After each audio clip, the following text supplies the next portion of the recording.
Welcome back to Sridevi గుమ్మడి. ఈరోజు నేను తాటిపండు గుజ్జుతో బూరెలు చేసి చూపించబోతున్నానండి. ఇది చాలా ఓల్డ్ రెసిపీ అనమాట. మా అమ్మమ్మ వాళ్ళు చేసేవాళ్ళండి. ఈ బూరెలు చాలా టేస్టీగా ఉండటమే కాకుండా ఆరోగ్యానికి కూడా చాలా మంచివండి. ఇక ఆలస్యం చేయకుండా ఈ బూరెల ప్రాసెస్ ఎలాగో మన వీడియోలోకి వెళ్ళి చూసేద్దామా. ముందుగా పండిన తాటిపండును తీసుకొని ఇలా ఒక బండ మీద కొట్టాలి. పైన ఉన్నటువంటి ముచ్చుకును తీసివేయాలి. తరువాత తాటిపండు పైనటువంటి పీల్ను తీసివేసి ఇత్తులను సపరేట్ చేసుకొని ఒక్కొక్క ఇత్తును తీసుకొని ఇలా ఒక గిన్నె అంచుకి గీరుకోవాలి. గుజ్జు అంతా తీసుకున్న తర్వాత పిండిని వేసి ఒక ప్లేట్లో జల్లించుకోవాలి. జల్లించాక బౌల్లో 2 కప్పుల తాటిగుజ్జును వేసుకోవాలి. అలాగే కప్పున్నర బెల్లం, హాఫ్ స్పూన్ యాలకుల పొడి వేసి కలుపుకోవాలి. బెల్లం కరగడం లేదండి, అందుకే మిక్సీ పట్టి మళ్ళీ గిన్నెలో వేస్తున్నాను. తరువాత దీనిలో కొంచెం కొంచెం పొడి బియ్యపు పిండిని పోసుకుంటూ కలుపుకోవాలి.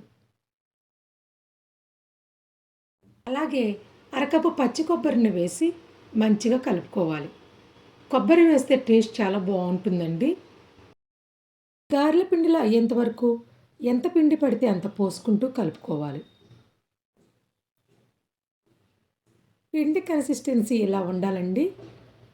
దీనిలో 1 స్పూన్ నెయ్యి వేసి కలుపుకోవాలి. నెయ్యి వేస్తే టేస్ట్ బాగుంటుందండి.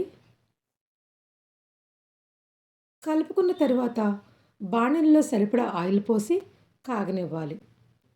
ఆయిల్ వేడయ్యేలోపు ఒక ప్లాస్టిక్ వ్యాప్కి నూనె అప్లై చేసి నిమ్మ సైజ్ అంత పిండిని తీసుకొని ఉండలాగా చేసి ఇలా గారె సైజ్ అంతా ఒత్తుకొని ఆయిల్లో వేసుకోవాలి. ఫ్లేమ్ని మీడియంలో పెట్టుకోవాలండి. మూకుడికి సరిపడా ఒకదానికొకటి అంటుకోకుండా వేసుకోవాలండి. ఎక్కువ వేస్తే ఇరుకుగా ఉండి ఒకదానికొకటి అంటుకొని వంకరగా అయిపోతాయి. వేసిన వెంటనే కదిలించకుండా 1 నిమిషం వేగాక వెనక్కి తిప్పుకోవాలి.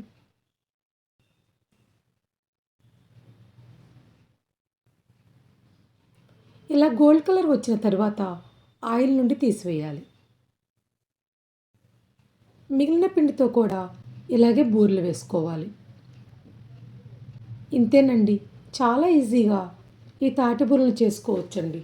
తాటిపండు దొరికితే కనుక ఈ తాటి బూరెలు తప్పకుండా ట్రై చేయండి. ఈ వీడియో మీకు నచ్చితే కనుక ఒక లైక్ ఇవ్వటం మాత్రం మర్చిపోవద్దండి. Thanks for watching.